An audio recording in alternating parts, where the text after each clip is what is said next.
Where the hell am I? How did I get here? What's going on? I don't understand. Wait a second. Overwatch related. Business ideas. Hating being on camera. I'm in Jeff's head. Oh, Jeff Kaplan, I love you, man. Well, I can see all the cool ideas that you've got. What is going on in Overwatch? It's amazing. But first, we gotta fix the state of the game now. It's not gonna last 2 years, let alone 10 years, Jeff. We gotta fix it now before the year ends because people are stopping playing.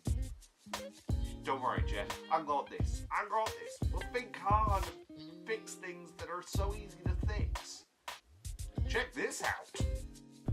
Overwatch is now 3 years old, so it'd be walking now, it'd be talking, and they do things very well, but still, the game does things so wrong, it's untrue. So I'm going to go through things that I think they should change, and it's not upholding the whole ranking system because it's useless. These are things that are 6 quality of life changes that would make the community better and just make the whole game more interesting and people would start coming back to it.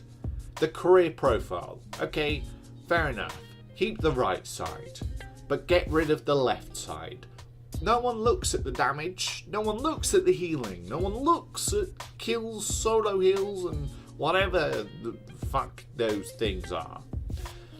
No one ever looks at them. Get rid of them. Let them public to the person playing on the account, but that's it. Get rid of those.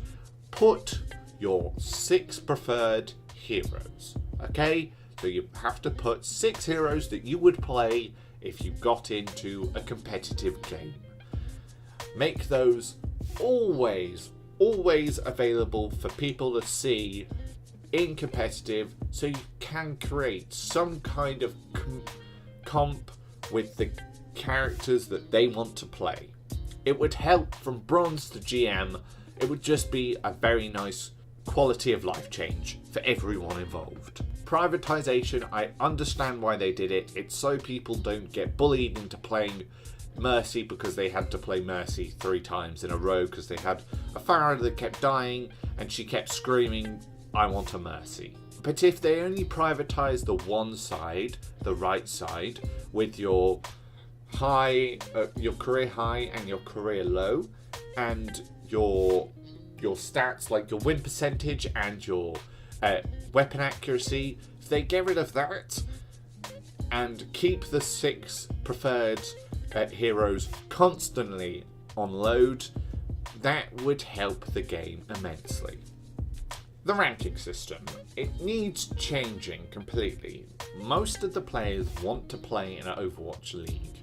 That's just a fact of it for ranked. Or they want to get better. But things need to change within the ranking system. Give us more tier lists. 500 SR is a huge space of you're in gold and that's it, or you're in masters and that's it. We need a upper GM, we need a lower GM, we need an upper diamond, we need a lower diamond, we need a upper masters, we need a lower masters. We need these tier lists to be a thing. In CSGO, there are so many tiers. These need to be a thing throughout every class. Also, putting big numbers to your ranked is not a way forward. People losing 200 SR, big numbers mean big sad faces when they stop playing. You don't want them to be sad when they stop playing. You want them to enjoy their time so they come back. Get rid of the number system. Just put in the top 5, in the top corner, you've got 3 games to go until you get to plat. Carry on playing. Because if you give them that opportunity of, oh, it's only 3 games, I can win 3 games, they've got an option of, yeah, let's carry on playing and we'll sink more time into this game. And when you're in the game, you don't have to put that these other ranks are. Just put, hey, this is a gold game, okay? We're in gold, this is a gold game. Decay. Decay deserves its space in the game. Top 500 players have to earn their right to carry on being in the top 500. So Decay there is definitely worth it. But people in Masters, people in GM, people in Diamond do not want to be playing, do not want to be forced to play every week 5 games so they stay at their rank. Maybe they want to go on holiday. Maybe their computer breaks. Maybe something happens that means they cannot carry on playing. They don't want to be forced to play 5 games when they don't want to be. Forcing people to play your game does not help people want to play your game more. It just means, okay, I've played my 5 games, I'm buggering off now. I know why they did it, they were scared of Smurfs and stuff, but it's always going to be a thing. People that have climbed up the ladder by boosting their accounts are always going to be a thing. Even if they play 5 games, they will still ruin the ranks of everyone else. It doesn't make any difference decaying their games. So don't have decay in those 3 ranks. It's just stupid.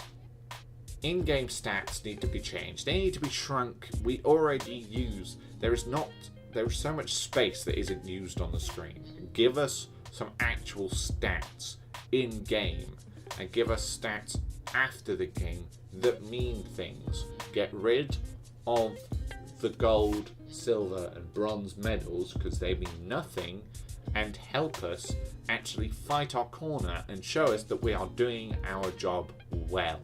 Adding different types of skin for guns. So Ruby, Sapphire, Platinum, Emerald guns would make the game way more interesting. Put them in quick play, away from competitive, and you have to get a certain number of hours or give people a certain amount of endorsement so they can actually get these guns. They have to play a certain number of hours to get these guns with these characters. It would just make quick play more enjoyable and people might actually play it rather than just going straight into ranked. And also it would help practice heroes. Quick play is just a place where people just randomly roll about on the floor at the moment. So you may as well at least give them an opportunity. If they win 500 games in quick play with Lucio, give them a goddamn Ruby weapon because they deserve it. A feedback button in the main climb. I live in the middle of nowhere, so having the PTR on my computer is nigh on impossible. I can just about play competitive with everyone off the internet at the same time. But having a feedback button for people that have played the newest hero for more than an hour. At the moment, the way that people get their feedback through is through the forums, and most of the stuff in the forums don't get seen to, and ranting on Twitter normally doesn't help.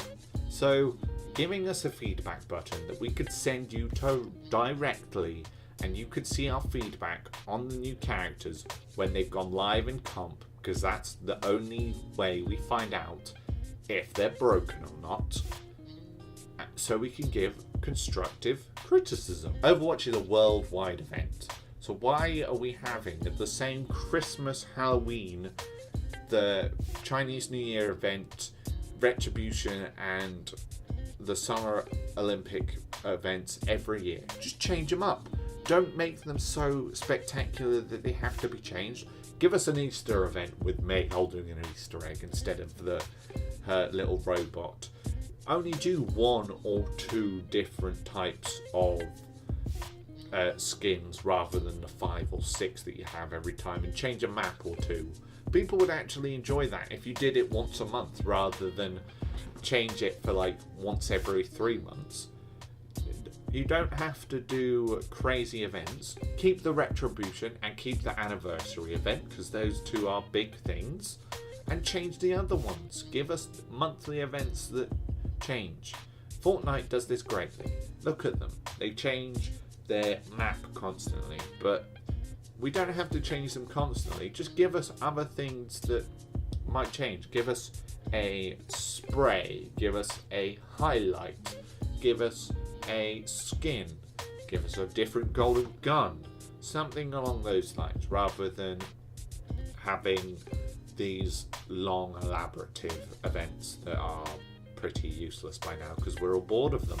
The endorsement system, a great idea, just really badly executed. All you get for ranking up in endorsements is that you get a shiny new loot box at the end. Okay, it's a good idea, but making it more robust. So if you get to the top of the rank, the endorsement system, so you get to level 5, you get a sweet, cool, platinum looking gun, or you get a ruby looking gun.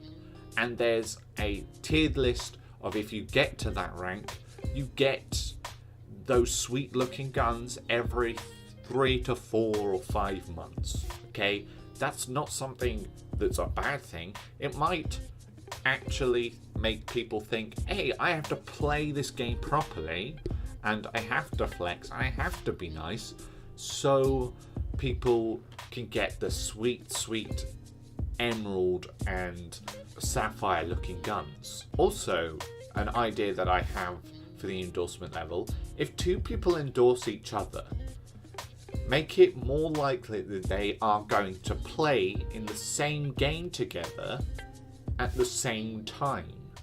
If they queue at the same time, make it as though they are more likely to play together.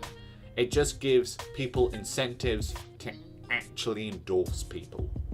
Maps in Overwatch, they need some kind of personality. Apart from King's Row and Mumbani, my 2 favourite maps in the game, they don't really have much personality, and I can't remember them.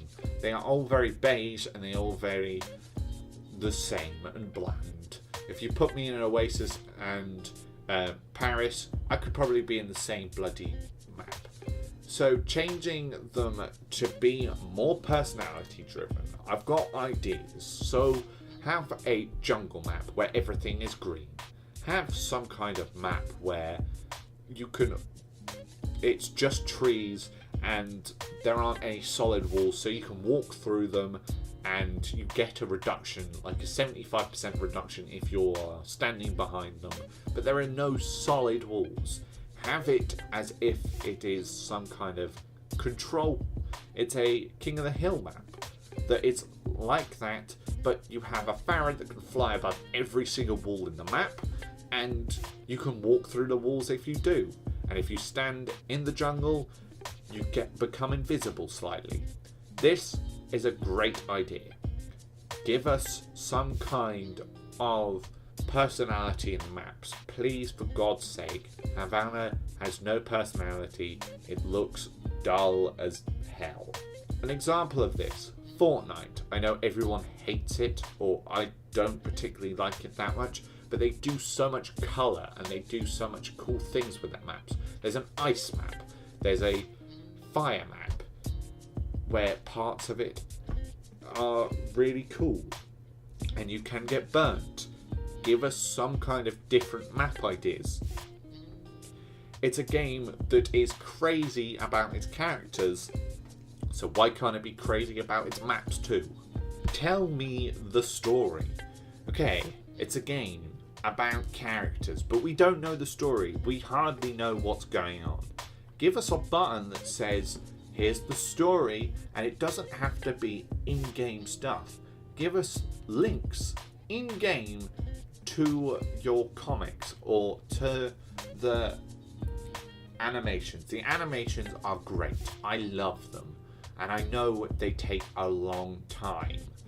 But your comics don't really tell us much, and that is all that you give us so far. Tell us the story, rather than just giving us crappy little comics and an animation that is amazing every 6 months. We want to know the story, and you're just kind of holding us in the dark about what the hell has gone on. unless you fancy looking up the lore of this stuff, it's not Dark Souls. We want to be told the story in game. Give us a button that we can just check out the comics when you make a new one.